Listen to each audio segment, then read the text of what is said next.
All right. Good Monday morning, everyone.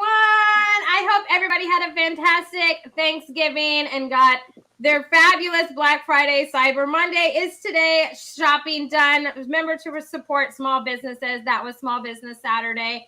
I love supporting local and small businesses as well. But you guys listen to Author Talk with me, Amy Russell Fern. Our lovely author guest today is Brian. So, you guys, let me tell you about my weekend, okay? It was chaotic and fun and just everything. Okay, so That's thanks. because you have 15 sisters and like 40 children in the family. Russell, Brian, no, it's like chaos oh, around their Russell, holidays. Russell. So let me be honest. Okay, so two of my sisters were pregnant and they're due like days with each other. So we're on baby watch. So now it's a competition as to who's gonna go first, right? Always. But You besides all won that competition the last 3 times, right? Russell, anyways. Anyway, so besides all of that, on top of baby watch and everything, Thanksgiving with both of my families was great. My in-laws and with my family was fantastic. I had a fun time. Russell, I told you that me and Josh were going to go backpacking before, and it had rained out, so we didn't get to go. It was raining on Friday. We were going back and forth, and so we decided to start it in the rain, and it was muddy. We were hiking at night, all of these things, and so I made it like 2 miles in. Okay, I'm not even gonna lie. It was Two I know miles is good. I made it 2 miles in the rain, in the cold, in the dark, and it was muddy. Before I said we're getting the hell out of here and we're gonna go to a hotel and we're gonna reschedule. So we've rescheduled it as of right now for December 18th after the 12 days because I don't know if anybody else knows. I've been in countdown mode, but this Thursday is December 1st, which kicks off the 12 days of page turners, you guys, for 12 straight days. We have over 60 authors that we're going to be bringing all kinds of new genres and holiday promotions for you guys for your last minute holiday shopping.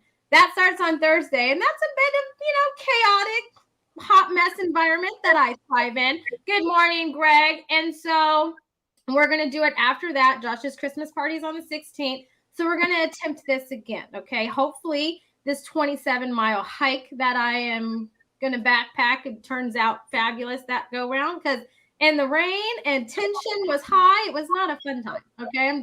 Wasn't a fun time. So, how did your new hiking boots and backpack work? Well, my backpack was great because I had the weight evenly distributed and it was like on my hip, so it wasn't bad. I could carry it. It was whatever. My shoes and stuff were good except for the fact that it was wet and then we were going over rocks and it was muddy and that wasn't fun. And then it was in the dark and the only animal I saw in the dark because I was scared of like coyotes and stuff, right? Was a little bunny and I was like, oh, little bunny. I got sidetracked. I went down a rabbit hole, literally. Anyways. So besides all of that, you guys, I laugh at myself. That's how this has turned into. But besides all of that, it was so much fun. Meadow did. She fell on cement and busted her face. And so her face is currently swollen. So my kids are at home today. So if you hear my kids in the background, that's why. Because her lip is all swollen and stuff. But, it was an adventurous experiment, and now she has the memories currently to remember it. But it was so much fun, and I'm so excited for Thursday. I feel relaxed and rejuvenated, going in. I spent a lot of time with my family and my sisters, and neither one have gone. So I told them that they need to hold it until after the 12 days. So hopefully one will listen to me. Probably won't. But what did you guys do? How was your guys' Thanksgiving? What's happening in y'all's world? Not everybody go at once. Just not everybody go at once. Well, I'll hop in because I think Russell was frozen. But yeah. Okay, so as y'all know, the World Cup soccer is being played in Qatar. And so basically my entire week, last week and the weekend, and right now this morning has been focused around what are these teams doing, right? Right now, as we speak, Brazil is fighting the Swiss for dominance in their group. And I mean, Brazil just plays beautiful. There's nothing more beautiful than watching Brazil play soccer. I mean, just gorgeous soccer. And the United States has been playing beautiful as well. They held their own against England, who is like a well-oiled machine. Those people have a great team. Mexico, yeah. Let's not talk about Mexico. Can I say something about Sore that? spot there. What? When you were posting about Mexico, I was like, I wish Mexico was doing better vis-a-vis like the United States because it's more important to them. Well, here's the Like, thing. They have a powerful team. They have a good team. But what they did was make a bad strategy. And this kind of leads to a little bit of your book, Brian. I mean, strategy, right? Leadership. They came out to win in that first half of the game. They were really pushing to win that game. The second half of the game, you could tell they had settled for a tie. They were okay with just tying. And they played a very defensive back end of that game. And of course, when you play defense, you're mostly on your side of the field, which means that the other team has a lot of opportunities. And as good as Ochoa is, and he is, we have great goalkeepers in Mexico. I mean, Campos and Ochoa are just magnificent goalkeepers. But I mean, nobody is perfect. And listen to sooner or Fern later, talk someone's going to stick it international out. football. I mean, it's just true. I mean, Ochoa, I mean, that blocking of that penalty kick. Oh, my God. We love that man. But anyway, we could go on for hours on this. But I wish you wouldn't. that is what Mexico did wrong. It was a wrong strategy. So, but, it's okay. We got other faves. Like Russell, you're just in a jolly mood today, aren't you? I am. I'm ready to get into Brian's book. I have so many things that I want to debate with Fern and Brian about this book. So yes, I did. I'm gonna tie it all back to soccer eventually. I hope not. I hope not. I drove back from Houston. I live in two surreal worlds where I have two complete different lives. One in Houston, one in Atlanta, and nobody knows anything about the other life. It's just weird how I can be 65 years old and live two different lives like that. Hey, James. So, Brian, what'd you do this weekend? Oh, this weekend. Well, this was a kind of a milestone Thanksgiving. I mean, I guess call it occupational hazard. This is only like the third Thanksgiving in the 16 years I've been a parent I've been able to spend at home. Just working in secure facilities for the last, decade and a half, or being in the Marine Corps, and just not being able to have that time with them. So this was pretty special. So a lot of focused time with the family. And that's got to be nice to be able to have that moment of enjoying this family time. Absolutely. Yeah. I know I gained a lot of pounds because I ate a lot. Mostly because I was really tense because of what that will not be mentioned right now. But you know what was happening, and there was a lot of tension eating right there. I mean, don't let Russell scare you into not talking about soccer if you want. Well, that's easy for a Marine to say. We can talk about soccer if you want.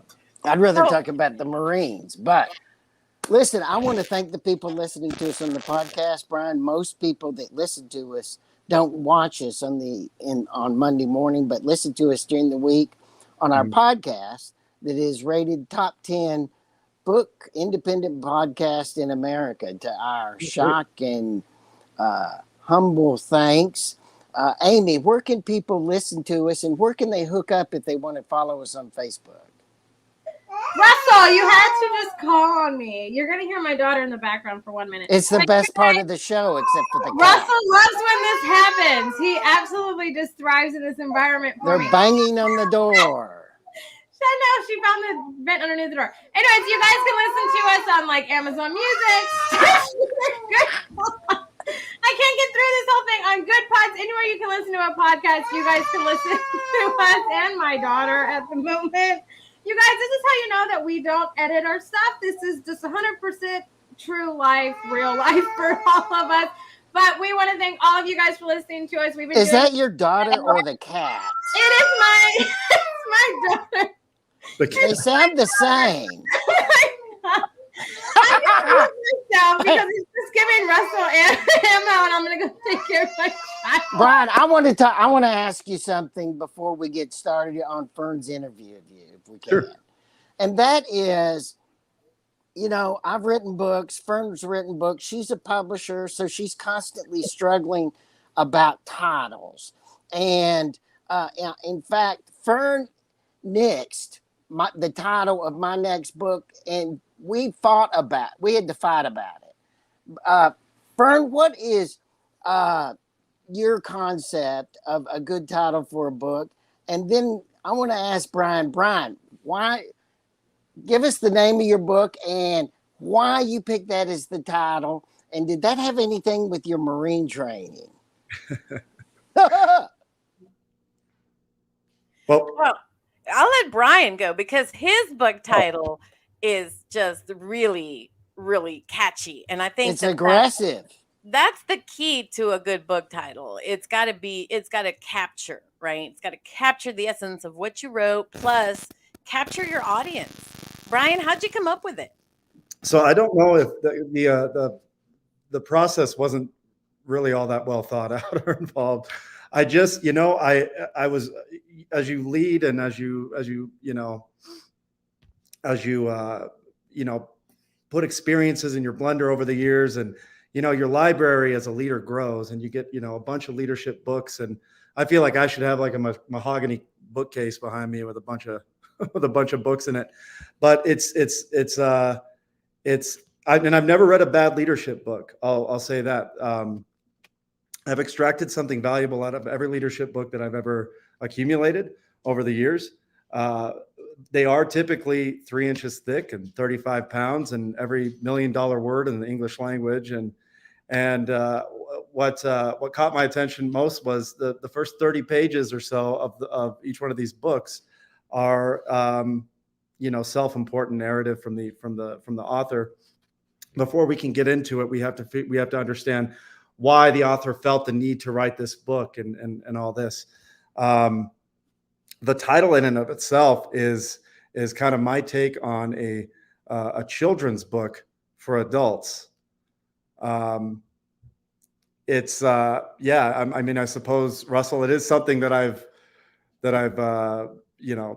been known to say in my tenure as a Marine and as a peace officer. I'm sure it came from that. We're not always the most well-spoken, but yeah, just like you were saying, Fern, it's capturing the attention, being that hook right away.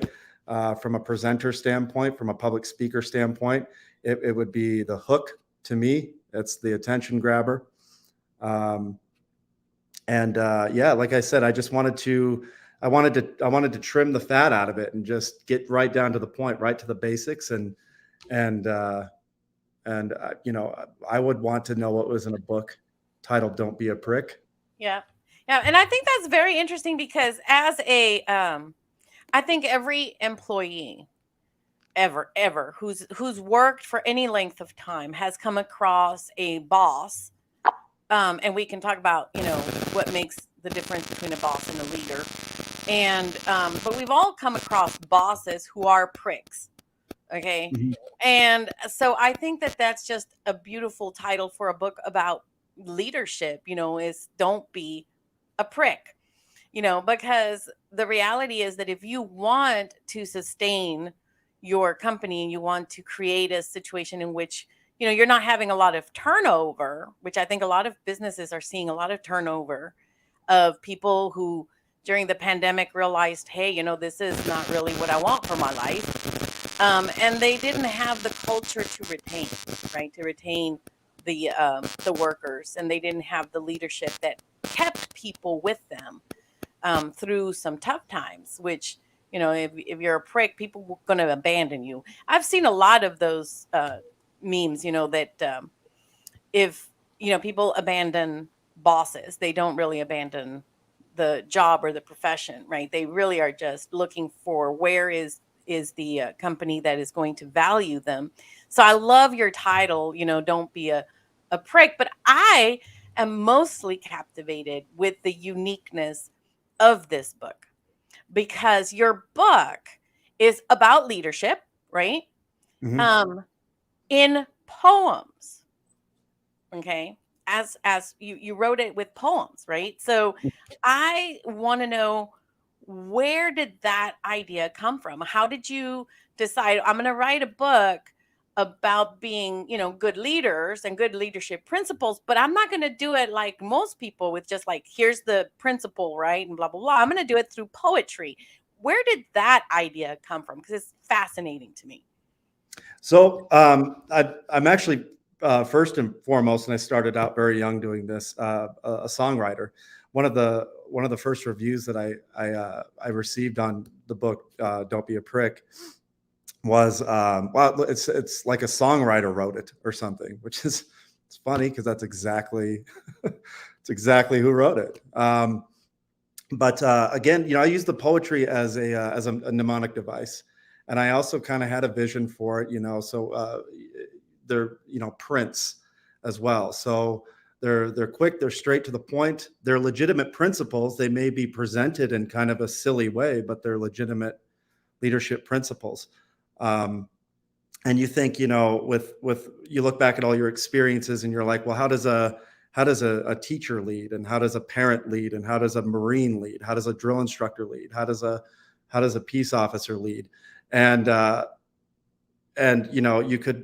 you could sit there and contemplate for a long time that there's different approaches to leadership, and there certainly are different approaches to leadership, but the basics never change. The basics are always the same.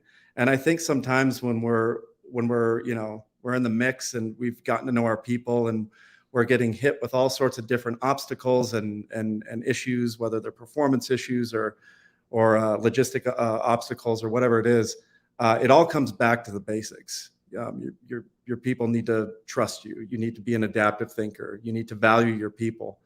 All of these are very easy to put into short poems that, when you're in the thick of it, you can recall, oh wait, it rhymes, it's on pentameter, the whole nine, and I remember this, so I can take a breath, and I can, it's like a pick me up, to get you back on track. And again, I wanted to write a children's book for adults. I wanted to write the leadership book that I wanted to read. And I think that's just fascinating, because I think that in a way, a lot of times leadership books can be kind of heavy reading, heavy lifting, because you're talking about a subject matter that's really intense. And so I think that this is just a brilliant way to approach it, because it's very playful, but very straightforward at the same time. So looking at your book, and how did you, because like you say, there's a ton of them, right? There's a ton of leadership qualities. There's a ton of leadership books out there. How did you decide what leadership principles you wanted to kind of focus on for your book? I just, I had to sit down and just storyboard it from what I know principally to be important to me, what's in my philosophy as a leader. And I don't know if there's a leader on the planet that's done learning. So there's certainly going to be more, and there is more in the series. I did just publish a book for parents and children to read together, because I wasn't done putting principles into the book. So Don't Be a Little Prick is out now too, and I have gotten maybe a little bit of backlash from the early childhood education community, which is where I started out, was the early childhood education. But these are teaching leadership principles to young children through play activity and storytelling. And it's kind of a book I've wanted to write for the last 20 years, and I finally got an opportunity to do it. So I don't know if I had a specific organized process for how I wanted, what leadership principles I wanted to display in this book specifically. I think I got most of them, but if I didn't, there's always the next book in the series. Right. I love your "Don't Be a Little Prick" title. I love your titles anyways, right? They were eye-catching to me, and I was like, I want to read this book, right? Because I love the title. But I love that it, going for, to little kids and teaching them leadership, qualities and traits and things like that. For me as a parent, and I have 2 girls, as you heard my 2-year-old earlier, I want to instill those things in them. So I would definitely pick up that book and read it, like from a parent perspective and all those things. Cause I mean, you can only learn so much, right? You have to educate yourself in your mind and empower children to do that. So I love that you're bold with your titles, and I am like your target market for that. Cause I honestly will go to bookstores and be like, what is the most like bold in your face title? And I generally want to read those. So I'm your target market, but I wanted to throw that in there that I love the kid book too. Like you're my people. You're my people. I love it. Oh, well, thank you. So Brian, like talking about the specific principles that you decided to do, and I think it's interesting that you're doing the kids version and the adults. Which ones did you do? What are some of the key ones that you focused on for this book? And, are they different from the ones that you're focusing on with the kids, or is it the same ones, but just taking it from a different perspective? So I'll break it down. I'll do I'll talk about Don't Be a Prick first. The principles in Don't Be a Prick range anywhere from earning trust, adaptive thinking, critical thinking, conflict resolution, problem solving. Wow. I love it. I love that. Wait, did you not get the Cliff Notes? I should have put an index in here or something. And then with Don't Be a Little Prick, I focused a little bit because kids don't lead. We take care of kids. This is just starting to cultivate early principles of leadership. So I didn't want the message to get confused with teach your kids how to be self-sustaining. They're children and they need us. And they need their teachers and they need their other adult figures in their lives to take care of them. So what I did with Don't Be a Little Prick was taught them different principles from effective communication or accepting feedback, the importance of how discipline shapes us as leaders, how getting in trouble helps teach us how to grow and how to improve. How to take care of other people, how to be considerate of other people, things like that help. How to be cognizant of different cultures and respectful of different cultures. When they get out into the workplace, and it's this melting pot of all sorts of different wonderful people. It's something that's more synergetic. That was the approach I took with Don't Be a Little Prick. And I mean, there's stories in there that are familiar, and there's activities in there that I would say, and I developed the activities after screwing up a lesson plan a few decades ago. I misinterpreted it, did the wrong thing, got a talking to, but really felt I was onto something. So it was all by accident. And I love that you're talking about, with the kids, obviously they have, authority figures in their lives that are their leaders. And it's important that they, I've heard this a lot, that it's important in order to become a really good leader for you to know how to come under authority, how to be a good follower is a critical piece to becoming a great leader.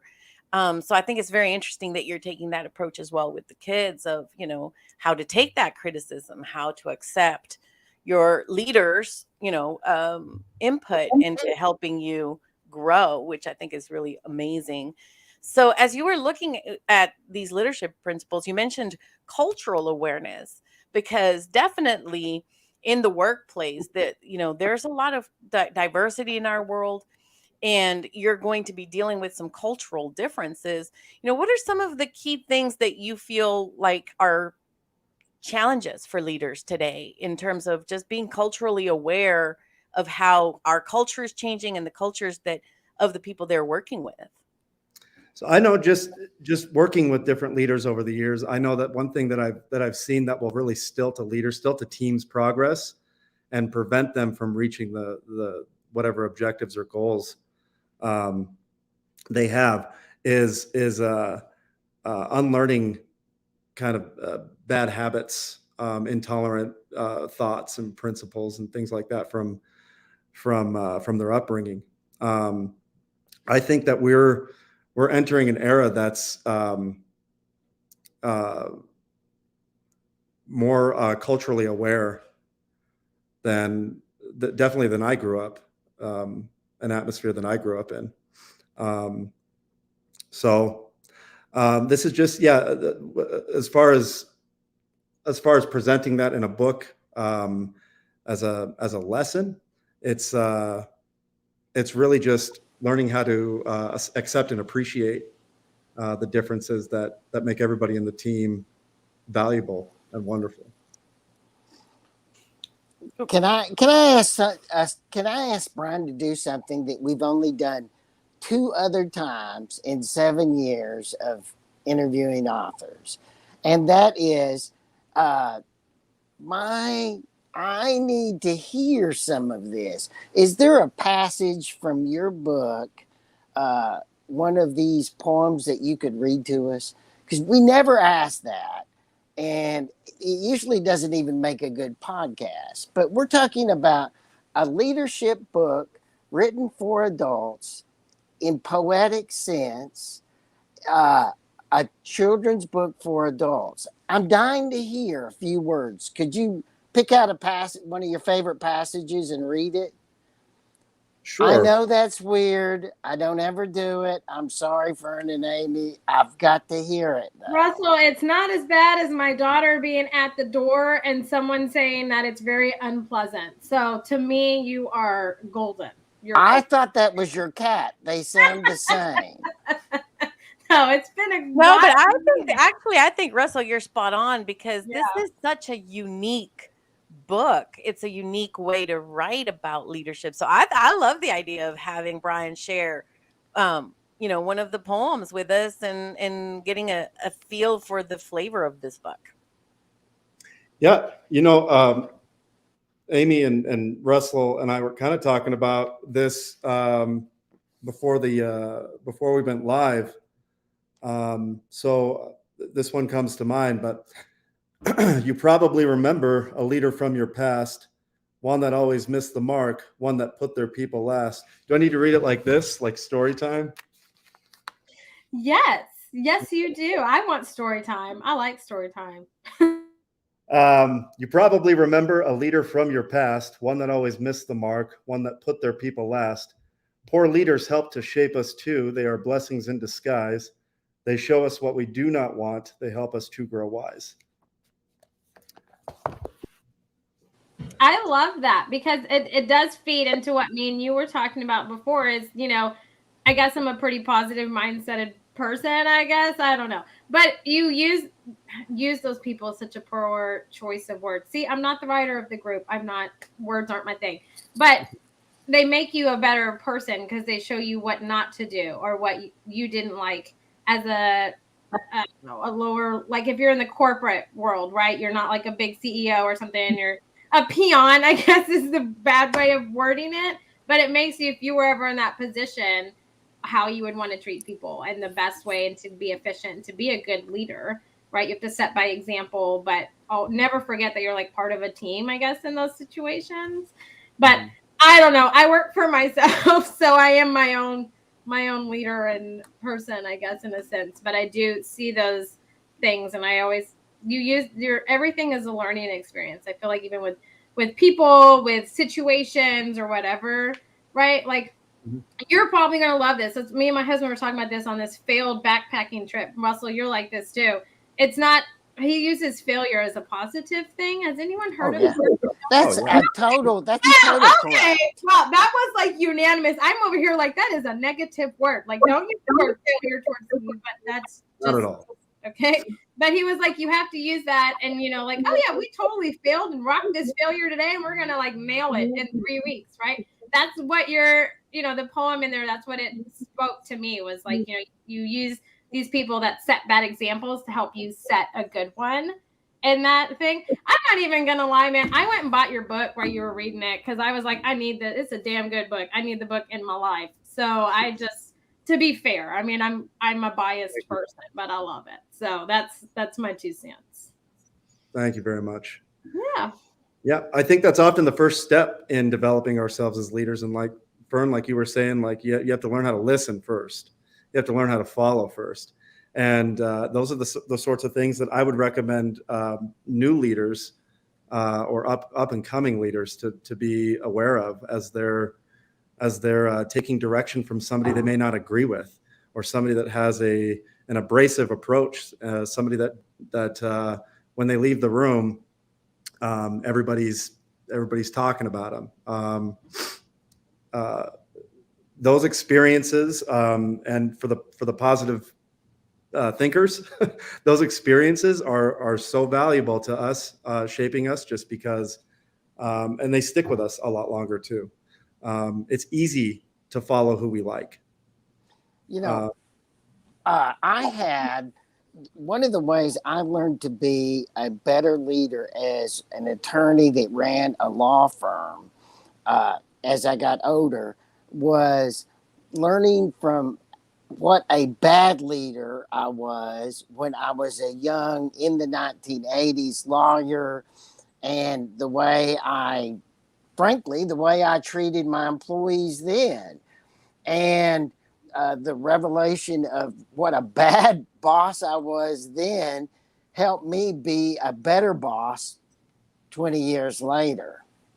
So I completely, when you were reading your passage while Amy was thinking about the robots going crazy over there, while Amy was thinking about her failure hike and how Josh was saying we're going to learn from this and this was a good step, I was thinking, wow, I had to learn from me being that guy and how not to be that guy anymore.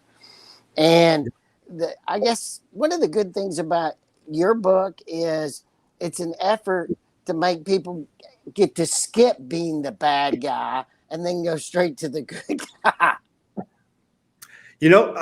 Actually, it is funny you said that. This book is probably 90% my failures. I think that's awesome that you made that the connection with the poor leaders, because if anybody had asked me who's the worst leader you've ever worked with, I probably would have said myself at some point. And the book very much encourages those mistakes, and those, there's passages in there that allude to, you're not always going to have the right answers. You're not always going to be the expert. You're not always, but a leader is a component of a team, and that's the bigger picture.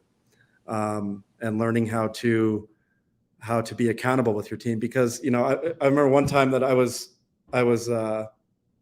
brought under some disciplinary action for some poor choices, and I had the person sitting across from me that was leading this process tell me that leaders aren't allowed to have bad days. I was like, wow, like that was visceral too. That was a moment for me where it was like, I don't know if I want to know a leader that hasn't been through some stuff. But as leaders, we're not held to a standard of perfection. We're held to a standard of accountability. So it's learning how to take a step back and take that 360 view and say, okay, I made a mistake. I made a series of mistakes. This is the application of them, and this is how we're going to improve in the future. This is how I'm going to serve my people better, because my people deserve better. And I love that. I love that comment about, not holding leaders to perfection, but holding them to accountability. Because if you are a good leader, you will make mistakes, because you are human. We're all human. Nobody here is perfect. So I like the idea that as a leader, you need to be able to own up to, okay, we took this road, we made these choices, and they were not the best ones. And here's what we've learned from it. And here's how we're moving forward, which I just think is really priceless. Because if you're a leader that can't admit you were wrong, then you're just not a good leader. We need to be able to say, hey, I made this mistake. And another thing that I just kind of want to circle back to that you mentioned was listening. Because it's interesting. Always when I'm teaching with my students, I always say, now is the time to listen for understanding, because everybody's very quick to listen to be able to reply. Right? We're ready to share our thoughts. We want to be heard. We want to speak our thing. And so we just listen long enough till we find that one little nugget that connects to what we want to say. And then we stop listening because now we just want to share, right? And so it's important to train yourself to listen, for understanding, to really grasp what the other person is saying before you start trying to form a reply. And I don't know about you, but I feel like that's a huge part of what happens in our society and in leadership. A lot leaders are just waiting to reply. They have the answer they want to put forth, and they're just hoping that someone will say a nugget to hang on to. And I don't know if that's something that you feel like strongly about. I mean, yeah, you see that as a public speaker, you see that a lot. You could read it on people's faces. And I know that there's probably 1,000 different terms for it, but we used to call it script writing. A person sitting there just thinking about what to say. Hearing and listening are two different things. Yeah, there you go. Those people that you're talking to that just can't wait. You can tell it's eating at them. They just can't wait to chime in before you're even done with your thought. And being self-aware enough to not be that person that does that to your teammates or to your respective leaders. That's a big step too. I always found that listening is an acquired skill. Listening and hearing what the other person's saying is an acquired skill that I have found few people have. I know when I tried cases in front of courts for 40 years. And I can tell you one of my greatest advantages I had in trying cases was by listening to the witnesses, because even most lawyers that try cases don't really listen. They're doing what you're describing, whereas they're working as the witness is talking. They're already working on how they're going to respond or what are they going to do about that. They're not listening to the witness. And I was always amazed that you could actually be in a trial and you're not even listening to what the witnesses are saying. Sometimes not even your witnesses.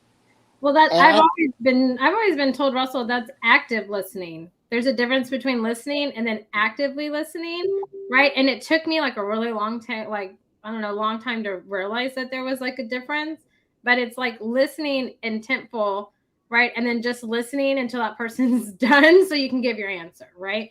Because so I agree with you. I think it's like it's something that you have to, it's like a skill. You have to always strengthen that skill. And I think that feeds into your book, Brian, and like making a good leader, because leaders will listen, right, to criticism or what the people that they're leading is saying and get like a consensus and then figure out the best plan of action for all of them. But if you're just listening to hear grievances and you're just like, yeah, okay, we're done, that's not a good leader. And I do also agree with you when you said like leaders have to have gone through things and not make it like a singular thing, like, oh no, you did this. It's a team effort, right? I feel like good leaders are always like, no, it's all of us kind of thing. And so they have to experience those things and not separate it in a sense. And I think that's what sets the good leaders from poor leaders, right? So I agree with that. But Russell, I was more commenting on you, and it was active listening. I'm sorry.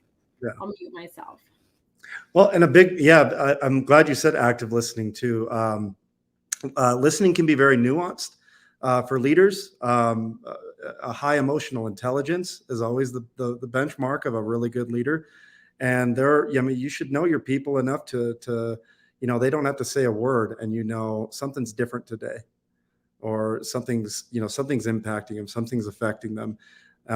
this might be something to address in private, things like that. Oh, and I love the word private. Okay. I love that you threw that in there because a lot of times that is one of the big issues with leadership is knowing how to address things. There's things that maybe need to be addressed more globally, right? In the company, but you have to be careful not to be signaling out a person and making them feel humiliated, because if you humiliate a person that working for you, they're not gonna want to continue working under that. I mean, humiliation doesn't work, and in terms of helping people grow, right? And so sometimes you might have to address an issue that is being observed more globally, but you need to make sure you're not pinpointing individuals, right? Any individual issues should be private, and I think we see that a lot in our society of leaders that sort of try to address individuals in a very public space, and then that just backfires because then they're not even listening to you anymore, right? They've shut down because I don't know, the Japanese have the culture of saving face, right? And we have to be aware of people's dignity. We need to treat people with dignity, and I think as a good leader, you're always kind of aware of being a person who treats your people with dignity. So I love that you mentioned that private. Yes, sometimes things need to be addressed privately. Mm-hmm.